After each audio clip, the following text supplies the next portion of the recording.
ನಮಸ್ಕಾರ ಸ್ನೇಹಿತರೆ. ಇವತ್ತಿನ ವಿಡಿಯೋ ಬಹಳ ಮುಖ್ಯವಾಗಿದೆ. ಯಾಕೆಂದ್ರೆ ಕರ್ನಾಟಕ ಅರಣ್ಯ ಇಲಾಖೆಯಿಂದ ಕಳೆದ ಕೆಲ ವರ್ಷಗಳಲ್ಲೇ ದೊಡ್ಡ ನೇಮಕಾತಿಗಳಲ್ಲಿ ಒಂದಾದ 2403ಕ್ಕೂ ಹೆಚ್ಚು ಫಾರೆಸ್ಟ್ ವಾಚರ್ ಹುದ್ದೆಗಳಿಗೆ ನೇಮಕಾತಿ ಆರಂಭವಾಗಿದೆ. ಈ ನೇಮಕಾತಿಲಿರುವಂತಹ ದೊಡ್ಡ ವಿಶೇಷತೆ ಏನು ಗೊತ್ತಾ? ರಿಟರ್ನ್ ಎಕ್ಸಾಮ್ ಅಂತೂ ಇಲ್ಲೇ ಇಲ್ಲ. ಹೌದು, ಎಸ್, ರಿಟರ್ನ್ ಎಕ್ಸಾಮ್ ಇಲ್ಲ. ಯಾವುದೇ ಕಾಂಪಿಟೇಟಿವ್ ಎಕ್ಸಾಮ್ಸ್ ಇಲ್ಲ. ಆದರೆ ನೋಡಿ, ಇದು ಸೆಲೆಕ್ಷನ್ ಕ್ರೈಟೀರಿಯಾ ಗೊತ್ತಿರಬೇಕು. ಇದರಿಂದ ಸೆಲೆಕ್ಷನ್ ಸುಲಭ ಅಂತ ಅಂದ್ಕೊಂಡ್ರೆ ಅದು ದೊಡ್ಡ ತಪ್ಪು. ಯಾಕಂತಂದ್ರೆ ಸರ್, ರಿಟರ್ನ್ ಎಕ್ಸಾಮ್ ಇಲ್ಲಲ್ಲ, ಹೇಗೆ ಕ್ವಾಲಿಫೈ ಆಗ್ತಾರೆ? ಅಪ್ಲಿಕೇಶನ್ ಹಾಕಿದ ತಕ್ಷಣ ಕ್ವಾಲಿಫೈ ಆಗತ್ತಾ? ಇಲ್ಲ. ಅದನ್ನೇ ಈ ವಿಡಿಯೋದಲ್ಲಿ ನಾವು ಕೊನೆವರೆಗೂ ಹೇಳುವಂತ ಒಂದು ಕೆಲವು ವಿಷಯಗಳು, ಅಂದ್ರೆ ನಿಮ್ಮ ಸೆಲೆಕ್ಷನ್ಗೆ ನೇರ ಪರಿಣಾಮ ಬೀಳಬಹುದು. ಓಕೆ, ಆದ್ದರಿಂದ ವಿಡಿಯೋ ಕೊನೆ ತನಕ ನೋಡಿ ಅಂತ ಹೇಳ್ತಾ ನಾನು ನಿಮ್ಮ ವಿನಾಯಕ ಡಿಪ್ಪುಡಿ ಮಾತಾಡ್ತಾ ಇರೋದು. ಹೌದು, ನಾನು ಹೇಳಿದಾಗ ಏನಪ್ಪಾ ಅಂತಂದ್ರೆ, ಈ ಒಂದು ಅರಣ್ಯ ಇಲಾಖೆ ಫಾರೆಸ್ಟ್ ವಾಚರ್ ಹುದ್ದೆ ನೋಡ್ಬೋದು, ಪರೀಕ್ಷೆ ಇಲ್ಲ, SSLC ಸಾಕು. 29,600 ಸ್ಟಾರ್ಟ್ ಆಗುತ್ತೆ ಸ್ಯಾಲ್ರಿ. ಓಕೆ, 55-56 ಸಾವಿರ ತನಕನೂ ಕೂಡ ಈ ಒಂದು ಸ್ಯಾಲ್ರಿ ಇರುವಂತದ್ದು. ಹಾಗಾದ್ರೆ ವಿಡಿಯೋದಲ್ಲಿ ನಾವು ನೋಟಿಫಿಕೇಶನ್ ಓವರ್ ವ್ಯೂ, ಯಾರು ಅಪ್ಲೈ ಮಾಡಬಹುದು, ಏಜ್ ಲಿಮಿಟ್ ಏನಿದೆ, ಸ್ಯಾಲ್ರಿ ಎಷ್ಟಿರುತ್ತೆ, ಫಿಸಿಕಲ್ ಟೆಸ್ಟ್ ಇರುತ್ತಾ, ಯಾವ ತರ ಇರುತ್ತೆ, ಸೆಲೆಕ್ಷನ್ ಪ್ರೊಸೆಸ್ ಏನು, ಡಾಕ್ಯುಮೆಂಟ್ಸ್ ಏನೆಲ್ಲ ಇರುತ್ತೆ, ಅದೇ ತರ ಅಪ್ಲಿಕೇಶನ್ ಪ್ರೊಸೆಸ್ ಯಾವುದು, ಕಾಮನ್ ಮಿಸ್ಟೇಕ್ಸ್ ಗಳು ಏನಾಗುತ್ತೆ, ಅದನ್ನ ನೀವೇನ್ ಮಾಡಬಾರ್ದು ಸೆಲೆಕ್ಷನ್ ಆಗೋದಕ್ಕೆ, ಫೈನಲ್ ಟಿಪ್ಸ್, ಇದೆಲ್ಲ ಕೂಡ ಈ ವಿಡಿಯೋದಲ್ಲಿ ಇರುತ್ತೆ. ಓಕೆ, ಸೊ ಇದು ನಮಗೆ ಹುದ್ದೆ ಯಾವ್ದಪ್ಪ ಅಂತಂದ್ರೆ ಕರ್ನಾಟಕ ಫಾರೆಸ್ಟ್ ಡಿಪಾರ್ಟ್ಮೆಂಟ್ ಹುದ್ದೆ ಅಂತ. ಒಂದೇ ಸೆಕೆಂಡ್ ಹಾಗೇರಿ. ಕರ್ನಾಟಕ ಫಾರೆಸ್ಟ್ ಡಿಪಾರ್ಟ್ಮೆಂಟ್ ಹುದ್ದೆ ಅಂತ ನಿಮಗೆ ಇದು ನಡೆಯುವಂತದ್ದು. ಓಕೆ, ಸೊ ಪೋಸ್ಟ್ ಬಂದ್ಬಿಟ್ಟು ಫಾರೆಸ್ಟ್ ವಾಚರ್ ಅಂತ ಗ್ರೂಪ್ ಡಿ ಗೆ. ಫಾರೆಸ್ಟ್ ವಾಚರ್ ಅಂತ ಗ್ರೂಪ್ ಡಿ ಹುದ್ದೆ ಆಗಿದೆ. ನೋಡ್ರಿ, ಫಾರೆಸ್ಟ್ ಗಾರ್ಡ್ ಬೇರೆ, ಫಾರೆಸ್ಟ್ ವಾಚರ್ ಬೇರೆ, ಎರಡಕ್ಕೂ ವ್ಯತ್ಯಾಸ ಇದೆ, ತಲೆಲಿರ್ಲಿ. ಫಾರೆಸ್ಟ್ ಗಾರ್ಡ್ ಎಕ್ಸಾಮ್ ಮತ್ತು ಫಾರೆಸ್ಟ್ ಗಾರ್ಡ್ ಪೋಸ್ಟ್ ಬೇರೆ, ಫಾರೆಸ್ಟ್ ವಾಚರ್ ಹುದ್ದೆ ಬೇರೆ. ಓಕೆ, ಸೊ ಹಾಗಾದ್ರೆ ಒಟ್ಟು ನಾನು ಹೇಳಿದೆ ಅಕ್ರಾಸ್ ಕರ್ನಾಟಕ 2403 ಅಂತ ಹೇಳಿದೆ. ಓಕೆ, 2403 ಒಟ್ಟು ಇರುವಂತದ್ದು. ಯಾಕಂದ್ರೆ ನಮಗ ನಿಜವಾಗ್ಲೂ ಇದು ಏನಪ್ಪಾ ಇಷ್ಟೊಂದಿದೆಯಾ ಅಂತಂದ್ರೆ, ಹೌದು. ಈಗ ನೀವು ನೋಡ್ಬೋದು 650ರಿಂದ 700 ವೇಕೆನ್ಸಿ ಅಂತ, ಬಟ್ ಎಲ್ಲಾ ಸೇರ್ತಾರೆ. ಎಲ್ಲಾ ತರದ ಒಂದು ಸೇರಿದಾಗ ಕೂಡ ಅಕ್ರಾಸ್ ಕರ್ನಾಟಕ ನಮಗೆ ಹೇಳ್ತೀನಿ ಯಾವ್ಯಾವ ಜಿಲ್ಲೆಯಲ್ಲಿ ಎಷ್ಟೆಷ್ಟಿದೆ, ಎಲ್ಲಿ ಅಪ್ಲೈ ಮಾಡಬೇಕು, ಈ ವಿಡಿಯೋದಲ್ಲಿ ಎಲ್ಲಾ ಮಾಹಿತಿ ಕೊಡ್ತೀನಿ ನಿಮಗೆ, ತಲೆನೇ ಕಟ್ಸ್ಕೋಬೇಡಿ. ಯಾಕಂದ್ರೆ ವಿವಿಧ ಫಾರೆಸ್ಟ್ ಸರ್ಕಲ್ಸ್ ಇಂದ ಪ್ರತ್ಯೇಕವಾಗಿ ನೋಟಿಫಿಕೇಶನ್ ಬಿಡುಗಡೆ ಮಾಡ್ತಿದ್ದಾರೆ. ಸೊ ಹಾಗಾಗಿ ಎಲ್ಲಾ ನೋಟಿಫಿಕೇಶನ್ ಸೇರಿದಂತೆ ಸುಮಾರು 2403ಕ್ಕೂ ಹೆಚ್ಚು ಹುದ್ದೆಗಳು ಬರುತ್ತದೆ. ಓಕೆ, ಸೊ ಹಾಗಾದ್ರೆ ಸರ್, ನೀವ್ ಹೇಳಿದಾಗ ಇವೆಲ್ಲಾ ನೋಟಿಫಿಕೇಶನ್ ಬರುತ್ತೆ, ಯಾವ್ಯಾವ ಜಿಲ್ಲೆಗಳಿಗೆ ಎಷ್ಟೆಷ್ಟಿದೆ?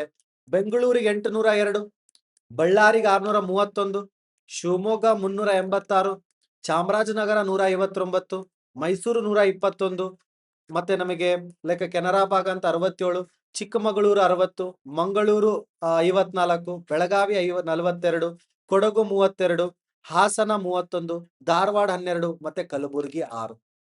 ಸೊ ಇದಿಷ್ಟು ನಮಗೇನಪ್ಪಾ ಅಂದ್ರೆ ಜಿಲ್ಲಾ ವಾರಗಳಲ್ಲಿರುವಂತ ವೇಕೆನ್ಸಿಸ್. ಓಕೆ, ಸೊ ಹಾಗಾದ್ರೆ ಸರ್, ಈ ಒಂದು ಎಕ್ಸಾಮ್ ಬರೆಯೋದಕ್ಕೆ ಮಿನಿಮಮ್ ಎಲಿಜಿಬಿಲಿಟಿ ಹೇಳಿದ್ರಿ 10th ಪಾಸ್ ಆಗಿರ್ಬೇಕು ಅಂತ, ಹೌದಾ? ಕರೆಕ್ಟ್. ಏಜ್ ಎಷ್ಟಿರ್ಬೇಕು? 18 ವಯಸ್ಸು ಮಿನಿಮಮ್ ಇರ್ಬೇಕು. ಈ ಕೆಲಸ ಮಾಡೋದಕ್ಕೆ 18 ವಯಸ್ಸು ಮಿನಿಮಮ್, ಮ್ಯಾಕ್ಸಿಮಮ್ 40 ವರ್ಷ. 40 ವರ್ಷ ತನಕ ಅಪ್ಲೈ ಮಾಡ್ಬೋದು. ಇದು ಈಗ ಬಂದದಿದು ಫಾರೆಸ್ಟ್ ಗಾರ್ಡ್ ಎಕ್ಸಾಮ್ ಅಂದೇನು, ಫಾರೆಸ್ಟ್ ವಾಚರ್ ಎಕ್ಸಾಮ್ ಏನಿದೆಲ್ಲ, ಇದು ಈಗ ಬಂದಿರುವಂತದ್ದು. ಓಕೆ, ಸೊ ಗೊತ್ತಿರಲಿ ನಿಮಗೆ, ಫಾರೆಸ್ಟ್ ವಾಚರ್ ಹುದ್ದೆ ಆಲ್ರೆಡಿ ಬಂದಿದೆ, ನೋಟಿಫಿಕೇಶನ್ ಆಲ್ರೆಡಿ ಬಂದಿದೆ, ಅದರ ಡೇಟ್ ಕೂಡ ಅನೌನ್ಸ್ ಆಗಿದೆ. ಸೊ ಸ್ಯಾಲ್ರಿ ಕೂಡ ಅದ್ಭುತವಾಗಿದೆ, 29,600ರಿಂದ 52,800ವರೆಗೂ. ಯಾಕಂದ್ರೆ ಸಂಬಳ ಚೆನ್ನಾಗಿದೆ ಅಲ್ವಾ. ಬೇಸಿಕ್ ಪೇ ಮಾತ್ರ ಸಿಗಲ್ಲ ಇಲ್ಲಿ, ಡಿಯರ್ನೆಸ್ ಅಲೋವೆನ್ಸಸ್, ಮನೆ ಬಾಡಿಗೆ, ಹೌಸ್ ರೆಂಟ್ ಅಲೋವೆನ್ಸಸ್ ಅವರೇ ಕೊಡ್ತಾರೆ. ನಿಮ್ ಮನೆ ಬಾಡಿಗೆ ಇರೋದಿದ್ರೆ ಮೆಡಿಕಲ್ ಬೆನಿಫಿಟ್ಸ್ ಕೊಡ್ತಾರೆ, ಮತ್ತೆ ಗೌರ್ಮೆಂಟ್ ಲೀವ್ಗಳು ಸಿಗ್ತವೆ, ಪ್ರಮೋಷನ್ಗೆ ಅವಕಾಶ ಸಿಗುತ್ತೆ, ಎಲ್ಲಾ ತರದ ಪಾಸಿಬಿಲಿಟಿ ಅಥವಾ ಎಲ್ಲಾ ತರದ ಅವಕಾಶಗಳಿದಾವೆ ನಿಮಗೆ, ಹೌದಾ? ಸೊ ಈ ಒಂದು ಫಾರೆಸ್ಟ್ ವಾಚರ್ ಹುದ್ದೆ ಸರ್, ಪ್ರೊಸೆಸ್ ಹೆಂಗ್ ನಡೆಯುತ್ತೆ? ಯಾವುದೇ ರಿಟರ್ನ್ ಎಕ್ಸಾಮ್ ಇಲ್ಲ ಅಂತ ಹೇಳಿದೆ, ಹೌದಾ? SSLC ಮೆರಿಟ್ ಲಿಸ್ಟ್ ಅಂದ್ರೆ SSLC ಯಾರ್ದು ಚೆನ್ನಾಗಿ ಮಾರ್ಕ್ಸ್ ಬಂದಿರುತ್ತಲ್ಲ, ಆ ಮಾರ್ಕ್ಸ್ ಗಳನ್ನ ತೆಗೆದುಕೊಳ್ತಾರೆ. ಅದಾದ್ಮೇಲೆ ಓಕೆ, ಅದರಲ್ಲಿ ಏನಪ್ಪಾ ಅಂದ್ರೆ ಒಂದು ರೇಷಿಯೋದಲ್ಲಿ ನಮಗ ಫಿಸಿಕಲ್ ಟೆಸ್ಟ್ ಕರೀತಾರೆ. ಓಕೆ, ಸರ್ ಹಂಗಂದ್ರೆ ನಂದು SSLC ಬಹಳ ಕಡಿಮೆ ಬಂದ ಸರ್ ಮಾರ್ಕ್ಸ್, ನಾನು ಇದನ್ನ ಅಪ್ಲೈ ಮಾಡೋದು ಬ್ಯಾಡೇನ್ರಿ? ಹಂಗಲ್ಲ. ನಿಮ್ಮ ಸರ್ಕಲ್ ಅಲ್ಲಿ ನಿಮ್ದೇ ಏನಾದ್ರೂ ಆ ಪೋಸ್ಟ್, ಲೆಟ್ಸ್ ಸೇ ಒಂದು 150 ಪೋಸ್ಟ್ ಇದೆ, ಅದರಲ್ಲಿ ನೀವು ಕೂಡ ಇದ್ರಿ ಅಂತಂದ್ರೆ ಯಾರಿಗ್ ಗೊತ್ತು? ನಿಮ್ಮ ಪರ್ಸೆಂಟೇಜ್ ಅವೈಲೇಬಲ್ ಇರೋದು ಕೂಡ ಇತ್ತು, ನೀವು ಫಿಸಿಕಲ್ ಗೆ ಅಲ್ಲಿ ಸೆಲೆಕ್ಟ್ ಆದ್ರಿ, ಫಿಸಿಕಲ್ ಅಲ್ಲಿ ಚೆನ್ನಾಗಿ ಓಡ್ತೀರಾ ಅಂತ ಇತ್ತು, ಸಾರಿ ಲೈಕ್ ವಾಕ್ ರೇಸ್ ಇರುತ್ತೆ, ಅದನ್ನ ಮಾಡ್ತೀರಾ ಅಂತ ಇತ್ತಂದ್ರೆ ಯಾರಿಗ್ ಗೊತ್ತು ಅಲ್ವಾ? ಅಪ್ಲೈ ಮಾಡಿ. ಸರ್ ನಾನು 10th ಅಲ್ಲಿ ಪರ್ಸೆಂಟೇಜ್ ಚೆನ್ನಾಗಿ ಬಂದಿಲ್ಲ ಅಂತ ಯಾವತ್ತೂ ಹೆಸಿಟೇಟ್ ಮಾಡ್ಕೋಬೇಡಿ, ಯಾಕಂದ್ರೆ ನಿಮ್ಗೆ ಅಪ್ಲಿಕೇಶನ್ ಫೀಸ್ ಬಹಳ ಕಡಿಮೆ ಐತಿ, ಹೇಳ್ತೀನಿ ಅದನ್ನು. Okay, physical test SSLC merit, ಅದಾದ್ಮೇಲೆ ಫಿಸಿಕಲ್ ಟೆಸ್ಟ್, ಡಾಕ್ಯುಮೆಂಟ್ ವೆರಿಫಿಕೇಶನ್ ಮಾಡಿ ಫೈನಲ್ ಸೆಲೆಕ್ಷನ್. ಇಷ್ಟೇ ಯಾವ್ದಕ್ಕೆ ನಮಗ ಈ ಒಂದು ಎಕ್ಸಾಮಿಗೆ. ಸರ್ ಫಿಸಿಕಲ್ ಟೆಸ್ಟ್ ಅಂದ್ರೆ ಏನು, ಎಷ್ಟು ಹೈಟ್ ಇರ್ಬೇಕು, ಇದು ಬೇಕು ನಮಗ್. ಓಕೆ, ಫಿಸಿಕಲ್ ಟೆಸ್ಟ್ ಅಂದ್ರೆ ದೈಹಿಕ ಅರ್ಹತೆ ನೋಡ್ರಿ. ಸಾಮಾನ್ಯ ಪುರುಷ ಅಂದ್ರೆ ಜನರಲ್ ಕ್ಯಾಟಗರಿಯಲ್ಲಿ ಇರೋರಿಗೆ ಅಥವಾ OBC ಅಥವಾ EWS ಎತ್ತರ 163 ಸೆಂಟಿಮೀಟರ್ ಎತ್ತರ ಇರ್ಬೇಕು. 163 ಇಲ್ಲ ಅಂತಂದ್ರೆ ನಿಮ್ಗೆ ಎಲಿಜಿಬಿಲಿಟಿ ಇಲ್ಲ ಅಂತ ಅರ್ಥ. ಯಾಕಂದ್ರೆ ಸುಮ್ಮನೆ ಹಾಕಿ ವೇಸ್ಟ್ ಅದು. 163 ವಯಸ್ಸ ಮೇಲೆ ಯಾರಿದ್ದೀರಿ? ಎದೆ ಸುತ್ತಳತೆ 79 ಸೆಂಟಿಮೀಟರ್ ಇರಬೇಕು. ಎಕ್ಸ್ಪಾನ್ಷನ್ ಆದಾಗ ನಿಮಗೆ 5 ಸೆಂಟಿಮೀಟರ್ ಎಕ್ಸ್ಪಾನ್ಷನ್ ಆಗ್ಬೇಕು. ಇದು ನಮಗ ಎದಕ್ಕೆ? OBC, ಜನರಲ್ ಮತ್ತೆ EWS ಕ್ಯಾಟಗರಿಗೆ. SC ST ಅವ್ರಿಗೆ ಎಷ್ಟಿರುತ್ತಪ್ಪ ಅಂತಂದ್ರೆ ಕನಿಷ್ಠ ಎತ್ತರ 152 ಇರ್ಬೇಕು. ಸರ್ ನಾ SC ಕ್ಯಾಟಗರಿ ST ಕ್ಯಾಟಗರಿ ಅಂತಂದ್ರೆ ಅವರಿಗೆ 152 ಸೆಂಟಿಮೀಟರ್ ಎತ್ತರ, ಎದೆ ಸುತ್ತಳತೆ 74, 5 ಸೆಂಟಿಮೀಟರ್ ಏನಾಗಬೇಕು? ಎಕ್ಸ್ಪಾನ್ಷನ್ ಆಗ್ಬೇಕು ಉಸಿರು ತಗೊಂಡಾಗ. ಓಕೆ, ಸೊ ಹಾಗಾದ್ರೆ ಮಹಿಳಾ ಅಭ್ಯರ್ಥಿಗಳಿಗೂ ಕೂಡ ಇದೆಯಾ? ಎಸ್ ಇದೆ. ಸಾಮಾನ್ಯ OBC EWS ಅವರಿಗೆ 150 ಸೆಂಟಿಮೀಟರ್ ಎತ್ತರ ಇರಬೇಕು, 40 kg ಏನಪ್ಪಾ ಅಂದ್ರೆ ತೂಕ ಇರಬೇಕು. ಅದೇ ತರ SC ST ಗೆ 145 ಸೆಂಟಿಮೀಟರ್ ಎತ್ತರ, 38 kg ತೂಕ. ಇದು ಮಹಿಳೆಯರಿಗೆ. ಏನಿದು? ಈ ಒಂದು ದೈಹಿಕ ಅರ್ಹತೆ, ಫಿಸಿಕಲ್ ಎಂಡ್ಯೂರೆನ್ಸ್ ಟೆಸ್ಟ್ ಇರುವಂತ ಸ್ಟ್ಯಾಂಡರ್ಡ್ ಆಗಿರುವಂತ ಮೆಜರ್ಮೆಂಟ್ಸ್. ಓಕೆ, ಹಾಗಾದ್ರೆ ಈ ಕೆಳಗಿನ ಮಾನದಂಡಗಳನ್ನು ಕೂಡ ಪೂರೈಸಿರ್ಬೇಕು ಅವರು. ಯಾರು? ಅಭ್ಯರ್ಥಿಗಳು. ಗುಡ್ ಐಸೈಟ್ ಇರ್ಬೇಕು. ಯಾಕಂದ್ರೆ ಫಾರೆಸ್ಟ್ ವಾಚರ್ ಅಂತಂದ್ರೆ ನಿಮಗೆ ಕಣ್ಣಿನ ಒಂದು ದೃಷ್ಟಿ ಚೆನ್ನಾಗಿರ್ಬೇಕು. ಓಕೆ, ಉತ್ತಮ ಶ್ರವಣ ಶಕ್ತಿ ಅಂದ್ರೆ ಕಿವಿ, ಶ್ರವಣ ಅಂದ್ರೆ ಕೇಳೋದು, ಇಯರಿಂಗ್. ಓಕೆ, ಇಯರಿಂಗ್ ಕಿವಿ ಕೇಳಬೇಕು ನೀಟಾಗಿ. ಅರಣ್ಯ ಪ್ರದೇಶದಲ್ಲಿ ಕೆಲಸ ಮಾಡೋಕ್ಕೋಸ್ಕರ ದೈಹಿಕವಾಗಿ ಸಮರ್ಥರಾಗಿರ್ಬೇಕು. ಅಲ್ಲಿ ಯಾವುದೇ ಒಂದು ಗಾಡಿ ಬಂದು ಕರ್ಕೊಂಡು ಹೋಗಲ್ಲ ನಿಮ್ಮನ್ನು, ನಡ್ಕಂಡೇ ಬರ್ಬೇಕು. ಯಾವುದೇ ಗಂಭೀರ ದೈಹಿಕ ಅಸಮರ್ಥೆ ಏನಪ್ಪಾ ಅಂದ್ರೆ ಇರಬಾರ್ದು. ಅಂದ್ರೆ ಒಂದು ಸದೃಢವಾಗಿ ಕಂಪ್ಲೀಟ್ಲಿ ಫಿಟ್ ಇರ್ಬೇಕು. ಓಕೆ, ಸೆಲೆಕ್ಷನ್ ಪ್ರೊಸೆಸ್ ನೋಡಿ. ಆಯ್ಕೆಯ ಪ್ರಕ್ರಿಯೆ ನಿಮ್ಗೆ ಹಂಗೆ ಇದೆ. SSLC ಅಂಕಗಳ ಆಧಾರದ ಮೇಲೆ ಮೆರಿಟ್ ಲಿಸ್ಟ್ ಅಂತ ಹೇಳಿದೆ. ಫಿಸಿಕಲ್ ಸ್ಟ್ಯಾಂಡರ್ಡ್ ಟೆಸ್ಟ್ ನಡೆಯುತ್ತೆ ಅಂತ ಹೇಳಿದೆ. 3ನೇ ಹಂತದಲ್ಲಿ ನಮಗ ಫಿಸಿಕಲ್ ಎಂಡ್ಯೂರೆನ್ಸ್ ಟೆಸ್ಟ್ ಕೂಡ ನಡೆಯುತ್ತೆ, PET ಅಂತ ಕರಿತೀವಿ. ಅಂದ್ರೆ ನಡೆಯೋದು ಇದೆಲ್ಲ ಇರ್ತದ. 4ನೇ ಹಂತ ಮೆಡಿಕಲ್ ಎಕ್ಸಾಮಿನೇಷನ್. ಇದು ಎಲ್ಲ ಅದೇ ಕಣ್ ಚೆಕ್ ಮಾಡೋದು, ಕಿವಿ ಚೆಕ್ ಮಾಡೋದು ಎಲ್ಲ ಇದೆ ಅಂತ ನೋಡ್ತಾರೆ, ಕರೆಕ್ಟ್ ಆಗಿದೆ ಅಂತ.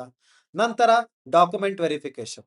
ಇದಾದ್ಮೇಲೆ ನಿಮ್ಮ ಒಂದು ಸೆಲೆಕ್ಟೆಡ್ ಗೌರ್ಮೆಂಟ್ ಎಕ್ಸಾಮಿಗೆ ಸೆಲೆಕ್ಟ್ ಆಗಿದ್ದಾನೆ ಈ ವ್ಯಕ್ತಿ ಅಂತ, ಫಾರೆಸ್ಟ್ ವಾಚರ್ಗೆ ಸೆಲೆಕ್ಟ್ ಆಗಿದ್ದಾನೆ ಅಂತ ನಿಮ್ಮ ಸೆಲೆಕ್ಷನ್ ಲಿಸ್ಟ್ ಸಿಗುತ್ತೆ. ಓಕೆ, ಸೊ ಈ ತರ ನಮಗೆ ಏನಪ್ಪಾ ಅಂದ್ರೆ ಒಂದು ವೇ ಅನ್ನ ನೋಡಿದ್ವಿ. ಸರ್ ನಾ ಅಪ್ಲೈ ಮಾಡೋದು ಹೆಂಗ್ ಸರ್? ನೀವೆಲ್ಲ ಹೇಳ್ಕೊಟ್ರಿ ಸರ್, ಅಪ್ಲೈ ಮಾಡೋದು ಹೇಳ್ಕೊಟ್ರಲ್ಲ. ಎಸ್, ಕರ್ನಾಟಕ ಅರಣ್ಯ ಇಲಾಖೆ ನೇಮಕಾತಿಯಲ್ಲಿ ಹೋಗಿ ಆನ್ಲೈನ್ ಅರ್ಜಿ ಸಲ್ಲಿಸೋ ವಿಧಾನ ಹೆಂಗಂತ ಹೇಳ್ತೀನಿ ನೋಡ್ರಿ. ಯಾವತ್ತು ನೀವು ಯಾವುದೇ ಅಪ್ಲಿಕೇಶನ್ ಹಾಕ್ತಿದ್ರೆ ಅಫಿಷಿಯಲ್ ವೆಬ್ಸೈಟ್ ಅಲ್ಲಿ ಹಾಕಿ, ಯಾಕಂದ್ರೆ ಫೇಕ್ ಇರೋ ಚಾನ್ಸಸ್ ಬಹಳ ಇರ್ತವೆ ಬೇರೆ. ಸೊ ಅದಕ್ಕೋಸ್ಕರ ಅಧಿಕೃತ ವೆಬ್ಸೈಟ್ ಗಳಿಗೆ ಭೇಟಿ ನೀಡಿ, ಕರ್ನಾಟಕ ಅರಣ್ಯ ಇಲಾಖೆ ಅಧಿಕೃತ ನೇಮಕಾತಿ ವೆಬ್ಸೈಟ್ಗೆ ಭೇಟಿ ನೀಡಬೇಕು, ಅಧಿಕೃತವಾಗಿರುತ್ತೆ. ಆಮೇಲೆ group D forest watcher recruitment ಅಂತ ಲಿಂಕ್ ಇರುತ್ತೆ, ಅದನ್ನ ಕ್ಲಿಕ್ ಮಾಡ್ಬೇಕು, ಅದನ್ನ ಒತ್ತಬೇಕು. ಗ್ರೂಪ್ ಡಿ ಫಾರೆಸ್ಟ್ ವಾಚರ್ ಹುದ್ದೆ ಅಂತ. ನಂತರ ಹೊಸ ಅಭ್ಯರ್ಥಿಯಾಗಿದ್ದರೆ ರಿಜಿಸ್ಟರ್ ಮಾಡ್ಬೇಕು. ಮೊದಲ ರಿಜಿಸ್ಟರ್ ಮಾಡಿದ್ರೆ ಅದ್ರ ರಿಜಿಸ್ಟ್ರೇಷನ್ ನಂಬರ್ ಲಾಗಿನ್ ಮಾಡ್ಬೇಕು, ಪಾಸ್ವರ್ಡ್ ಇಟ್ಟು. ಸೊ ರಿಜಿಸ್ಟರ್ ಆದ್ಮೇಲೆ ಏನಾಗುತ್ತೆ? ಅಪ್ಲಿಕೇಶನ್ ಫಾರ್ಮ್ ಅನ್ನ ಎಚ್ಚರಿಕೆಯಿಂದ ಭರ್ತಿ ಮಾಡಕ್ ಸ್ಟಾರ್ಟ್ ಮಾಡ್ಬೇಕು. ಅಂದ್ರೆ ನಿಮ್ಮ ಹೆಸರು, ಅಭ್ಯರ್ಥಿ ಹೆಸರು, ತಂದೆ ತಾಯಿ ಹೆಸರು, ಜನ್ಮ ದಿನಾಂಕ, ವಿಳಾಸ, ಕೆಟಗರಿ, SSLC ವಿವರಗಳು, ಇದನ್ನ ನೀಟಾಗಿ ಕೊಡ್ಬೇಕು. ಯಾವುದೇ ಕಾರಣಕ್ಕೂ ತಪ್ಪು ಮಾಡಬಾರ್ದು. ಓಕೆ, ಸೊ ಅಗತ್ಯ ದಾಖಲೆಗಳನ್ನ ಅಪ್ಲೋಡ್ ಮಾಡ್ಬೇಕಂದ್ರೆ ಯಾವುದು? SSLC marks card, Aadhaar card, ಇತ್ತೀಚಿನ ಒಂದು ಒಳ್ಳೆ passport size photo, signature, thumb impression ಇರುತ್ತೆ ಕೆಲವೊಂದು ಟೈಮಲ್ಲಿ. ಅದೇ ತರ ಕ್ಯಾಸ್ಟ್ ಸರ್ಟಿಫಿಕೇಟು, ಅದೇ ತರ ಇನ್ಕಮ್ ಕ್ಯಾಸ್ಟ್ ಸರ್ಟಿಫಿಕೇಟು ಅಗತ್ಯ ಇರುತ್ತೆ. ಸೊ ಇವೆಲ್ಲ ನಮಗೆ ಅಗತ್ಯ ಇರುವಂತ ದಾಖಲೆಗಳು ರೆಡಿ ಇರ್ಬೇಕು ನಿಮ್ ಫೈಲಲ್ಲಿ. ಯಾವುದೇ ಕಾಂಪಿಟೇಟಿವ್ ಎಕ್ಸಾಮ್ ಇದ್ರೂ ರೆಡಿ ಇರಬೇಕು, ಬಟ್ ಇದಕ್ಕೂ ಕೂಡ ಬೇಕು. ಓಕೆ, 6ನೇ ಹಂತ ಏನಪ್ಪಾ ಅಂತಂದ್ರೆ ಅರ್ಜಿ ಶುಲ್ಕವನ್ನ ಪಾವತಿಸಬೇಕು. ಅಂದ್ರೆ ಆನ್ಲೈನ್ ಪೇಮೆಂಟ್ ಇರ್ತದ, ಅರ್ಜಿ ಶುಲ್ಕ ಇರ್ತದ. ಆನ್ಲೈನ್ ಪೇಮೆಂಟ್ ಮೂಲಕನೇ ನೀವೇನ್ ಮಾಡ್ಬೇಕು? ಫೀ ಅನ್ನ ಪಾವತಿಸಬೇಕು. UPI, debit card, credit card, ಈ ತರ ನಮಗೆ ಅರ್ಜಿ ಶುಲ್ಕ ಅಂತ ಇರ್ತದೆ. ಸರ್ ಎಷ್ಟಿರ್ತದ ಅರ್ಜಿ ಶುಲ್ಕ? General category 2A 3B 2B 3A 3B ಅಂದ್ರೆ ಮೇಲು ಅವರಿಗೆ 200 ರೂಪಾಯಿ ಇರ್ತದೆ, ಪುರುಷರಿಗೆ ಮೇಲಿಗೆ 200 ರೂಪಾಯಿ ಇರ್ತದೆ. ಮಹಿಳೆಯರು ಯಾರೇ ಇದ್ರು ಕೂಡ ಅವರಿಗೆ 100 ರೂಪಾಯಿ ಇರ್ತದೆ. SC ST ಕ್ಯಾಟಗರಿ 1 ನಲ್ಲಿ ಏನಾದ್ರು ಪುರುಷರಿದ್ರೆ ಅವ್ರಿಗೆ 100 ರೂಪಾಯಿ. SC ST ಕ್ಯಾಟಗರಿ 1 ನಲ್ಲಿ ಯಾರಾದ್ರೂ ಫೀಮೇಲ್ ಇದ್ರೆ ಅವ್ರಿಗೆ 50 ರೂಪಾಯಿ. ನೋಡ್ರಿ, 200 ರೂಪಾಯಿ ಎಲ್ಲೆಲ್ಲೋ ಖರ್ಚು ಮಾಡ್ತಿದ್ರು. ಜನರಲ್ ಕ್ಯಾಟಗರಿನ ಇಟ್ಕೊಳ್ಳಿ. ಎಲ್ಲೆಲ್ಲೋ ಖರ್ಚು ಮಾಡೋಕ್ಕಿಂತ ಅಪ್ಲಿಕೇಶನ್ ಹಾಕಿ ನೋಡ್ರಿ ಅಲ್ಲ, ಫಿಸಿಕಲ್ ಎಂಡ್ಯೂರೆನ್ಸ್ ಟೆಸ್ಟ್ ಕೂಡ ಕೊಡ್ರಿ, ಎಲ್ಲ ಗಟ್ಟಿ ಇದೀರಾ ಅಂತಂದ್ರೆ. ಸೊ ಯಾವುದೇ ಕಾರಣಕ್ಕೂ ಮಿಸ್ ಮಾಡ್ಕೊಳಕ್ ಹೋಗ್ಬೇಡ್ರಿ ಅವಕಾಶವನ್ನ. ಅರ್ಥ ಆಯ್ತಾ? ಅಪ್ಲಿಕೇಶನ್ ಸಬ್ಮಿಟ್ ಮಾಡಿ ಎಲ್ಲಾ ಮಾಹಿತಿಯನ್ನ ಮತ್ತೊಮ್ಮೆ ಪರಿಶೀಲಿಸಿದ ನಂತರ ಫೈನಲ್ ಸಬ್ಮಿಟ್ ಮಾಡ್ಬೇಕು ನೀವು. ನಂತರ ಕನ್ಫರ್ಮೇಶನ್ ಪೇಜ್ ಬರುತ್ತಲ್ಲ, ಡೌನ್ಲೋಡ್ ಮಾಡ್ಕೊಳ್ರಿ. ನಿಮ್ಮ ರೆಫರೆನ್ಸ್ ಬೇಕದು. ಅಪ್ಲಿಕೇಶನ್ ಕಾಪಿನ ಡೌನ್ಲೋಡ್ ಮಾಡಿ ಇಟ್ಕೋಬೇಕು, ಪ್ರಿಂಟ್ ತೆಗೆದು ಭದ್ರವಾಗಿ ಇಟ್ಕೋಬೇಕು ಅದನ್ನ. ಓಕೆ, ಸೊ ಏನೇನ್ ಇರ್ಬೇಕು ನಿಮ್ಮ ಹತ್ರ ಅಂದ್ರೆ ಇವೆಲ್ಲ: SSLC marks card, Aadhaar card, caste certificate, income caste certificate, passport size photo, signature, mobile number, email ID, online payment facility ಇವೆಲ್ಲ ಇತ್ತಂದ್ರೆ ಈ ಒಂದು ಪರೀಕ್ಷೆಗೆ ನೀವು ಅಪ್ಲಿಕೇಶನ್ ಹಾಕಕ ರೆಡಿ ಇದೀರಿ ಅಂತ ಅರ್ಥ. ಈ ಅಪ್ಲಿಕೇಶನ್ ಹಾಕಕ ಕೊನೆಯ ದಿನಾಂಕ ಯಾವಾಗಿದೆ ಅಂದ್ರೆ 31ನೇ ಆಗಸ್ಟ್. ಆಗಸ್ಟ್ 31. ಸರ್ ಆಗಸ್ಟ್ 31 ಬಹಳ ದೂರ ಐತೆ, ಹಂಗಾರೆ ನಾನು 31ಕ್ಕೆ ಹಾಕ್ತೀನಿ ಅನ್ನೋದು ಬೇಡ. ಸರ್ವರ್ ಬಿಸಿ ಇದ್ರೆ ಏನ್ ಮಾಡ್ತೀರಿ, ಹೌದಾ? ಸೊ ಅದಕ್ಕೋಸ್ಕರನೇ ಆಲ್ರೆಡಿ ಅಪ್ಲಿಕೇಶನ್ ಸ್ಟಾರ್ಟ್ ಆಗಿದೆ 1ನೇ ತಾರೀಕಿನಿಂದ. 1ನೇ ತಾರೀಕಿಗೆ, ಯಾಕಂದ್ರೆ ನೋಟಿಫಿಕೇಶನ್ 20ನೇ ಜುಲೈಗೆ ಬಂದಿತ್ತು. 1ನೇ ತಾರೀಕಿನಿಂದ ಆಗಸ್ಟ್ ಇಂದ ಸ್ಟಾರ್ಟ್ ಆಗೈತೆ ನೋಟಿಫಿಕೇಶನ್. ಸರಿ, ಅಪ್ಲೈ ಮಾಡೋದು. ಓಕೆ, ಸ್ಟಾರ್ಟ್ ಮಾಡ್ಕೊಂಡ್ಬಿಡ್ರಿ ಅಪ್ಲಿಕೇಶನ್ ಹಾಕಕ. ಹಾಕ್ ಮುಗಿಸಿಟ್ಟು ಅದ್ರದ್ದು ಏನೈತೆ ಅದು ನೀಟಾಗಿ ರೆಡಿ ಆಗ್ರಿ, ಓಡೋದೆಲ್ಲ ಲೈಕ್ ವಾಕ್ ಎಲ್ಲ, ಹೌದಾ? ಸೊ ಇವೆಲ್ಲ ನಿಮಗೆ ಬಹಳ ಇಂಪಾರ್ಟೆಂಟು. ಏನ್ ಟೆಸ್ಟ್ಗಳಿದಾವಲ್ಲ, ಏನು ನಮಗ ಎಂಡ್ಯೂರೆನ್ಸ್ ಟೆಸ್ಟ್ ಆಗಿರ್ಬೋದು, ವಾಕ್ ಆಗಿರ್ಬೋದು, ಇವೆಲ್ಲ ಕೂಡ ಬೇಕು ನಿಮಗೆ. ಓಕೆ, ಸೊ ಅದನ್ನ ತಲೆಯಲ್ಲಿ ಹಿಡ್ಕೊಂಡು ಈ ಒಂದು ಅಪ್ಲಿಕೇಶನ್ ಹಾಕಿ ಯಾವುದೇ ಕಾರಣಕ್ಕೂ ತಪ್ಪು ಮಾಡಕ್ ಹೋಗ್ಬೇಡಿ. ಸೊ ನೀವೇನಾದ್ರೂ 2026ರಲ್ಲಿ ಸರ್ಕಾರಿ ಉದ್ಯೋಗ ಬೇಕು ಸರ್, ನನಗೆ ತರಬೇತಿ ಬೇಕು ಅಂತಂತಿದ್ರೆ ಖಂಡಿತ ನೀವು ನಮ್ಮ ಒಂದು ಬ್ಯಾಚ್ ಅಥವಾ ನಮ್ಮ ಒಂದು offline and online both batch available ಇರುತ್ತೆ. ಸೊ ಜಾಯ್ನ್ ಆಗ್ಬೋದು.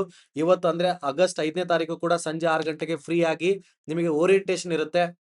ಓಕೆ, ಕೆರಿಯರ್ನ ಹೇಗೆ ಬಿಲ್ಡ್ ಮಾಡ್ಕೋಬೇಕು, ನಾನು ಪ್ರೈವೇಟ್ ಜಾಬಾ ಗೌರ್ಮೆಂಟ್ ಜಾಬ್ ಆದ್ರೆ ಯಾವ ಜಾಬು ಅಂತ. ಸೊ ಇದನ್ನ ಲೈವ್ ಅಲ್ಲಿ ಅಟೆಂಡ್ ಆಗಕ್ಕಾಗದೆ ಯಾರಾದ್ರೂ ಇದನ್ನ ಲೇಟ್ ಆಗಿ ವಿಡಿಯೋ ನೋಡಿದ್ರೆ, ಸೊ ರೆಕಾರ್ಡೆಡ್ ಕೂಡ ಇರುತ್ತೆ ಲಾಲ್ ಕನ್ನಡ ಇದೇ ಯೂಟ್ಯೂಬ್ ಚಾನಲ್ ಅಲ್ಲಿ, ಅಲ್ಲೂ ಕೂಡ ವೀಕ್ಷಣೆ ಮಾಡ್ಬೋದು. ಇಲ್ಲ ನಿಮ್ಗೆ ಗೊತ್ತಾಗ್ತಿಲ್ಲ ಅಂತಂದ್ರೆ ಕಮೆಂಟ್ ಅಲ್ಲಿ ಲಿಂಕ್ ಅಂತ ಕಮೆಂಟ್ ಮಾಡಿ, ನಾವು ನಿಮಗೆ ಏನಪ್ಪಾ ಅಂತಂದ್ರೆ ಹೆಲ್ಪ್ ಮಾಡ್ತೀವಿ. ಓಕೆ, ಸೊ ನೀವು ಸೀರಿಯಸ್ ಇದ್ದು ನಾನು ಒಂದು ಜಾಬ್ ಪಡ್ಕೋಬೇಕಿದ್ರೆ ಅಂತ ಕ್ಯಾಂಡಿಡೇಟ್ಸ್ ಮಾತ್ರ ಅಂತ ಹೇಳ್ತಾ, ಇಲ್ಲಿ ಬ್ಯಾಂಕಿಂಗ್, SSC, ರೈಲ್ವೇಸ್ ಅಂತ ಪರೀಕ್ಷೆಗಳನ್ನ ತರಬೇತಿ ಕೊಡಲಾಗುತ್ತದೆ. ಸೊ ಇದೇ ತರ ಇನ್ನು ಹೆಚ್ಚಿನ ವಿಷಯಗಳಿಗೆ ಫಾಲೋ ಮಾಡಿ ಅಂತ ಹೇಳ್ತಾ, ಈ ವಿಡಿಯೋ ಇಷ್ಟ ಆಗಿದ್ರೆ ಲೈಕ್ ಮಾಡಿ, ಹಾಗೆ ಸಬ್ಸ್ಕ್ರೈಬ್ ಮಾಡಿ ಯಾರಾದ್ರೂ ಹೊಸಬ್ರಿದ್ರೆ. ಮತ್ತೆ ಲೈಕ್ ಏನಪ್ಪಾ ಅಂದ್ರೆ ನಿಮ್ಮ ಸ್ನೇಹಿತರಿಗೂ ಕೂಡ ಶೇರ್ ಮಾಡಿ, ಅವರು ಕೂಡ ಅಪ್ಲಿಕೇಶನ್ ಹಾಕ್ಲಿ ಅವರ ಒಂದು ಜಿಲ್ಲೆಯಿಂದ. ಮತ್ತೆ ಕಮೆಂಟ್ ಮಾಡ್ರಿ ನೀವು ಯಾವ ಜಿಲ್ಲೆಯಿಂದ ಅಪ್ಲಿಕೇಶನ್ ಹಾಕ್ತಿದ್ದೀರಾ ಅಂತ, ಸೊ ದಟ್ ಗೊತ್ತಾಗುತ್ತೆ. ನಾವು ಇಲ್ಲಿ ಅಪ್ಲಿಕೇಶನ್ ಅಲ್ಲಿ ಏನಂತಂದ್ರೆ ಯಾವ್ದು ಹೆಂಗ್ ರೆಡಿ ಆಗ್ಬೇಕು, ಯಾವ ತರ ಇರ್ಬೇಕಂತ. ಸೊ ಕಮೆಂಟ್ ಅಲ್ಲೇ ನಿಮ್ಮ ಲೈಕ್ ಜಿಲ್ಲೆಗಳನ್ನ ಕಮೆಂಟ್ ಮಾಡಿ ಎಲ್ಲಿಂದ ಅಪ್ಲಿಕೇಶನ್ ಹಾಕ್ತಾ ಇದ್ದೀರಾ ಅಂತ. ಓಕೆ, ಸೊ ಏನಾದ್ರು ಹೆಚ್ಚಿನ ಮಾಹಿತಿ ಬೇಕಾದ್ರೆ ಕೊಟ್ಟಿರೋ ನಂಬರ್ಗೆ ಕಾಂಟ್ಯಾಕ್ಟ್ ಮಾಡಿ ಅಂತ ಹೇಳ್ತಾ, thank you so much everyone. Bye bye, ನಮಸ್ಕಾರ.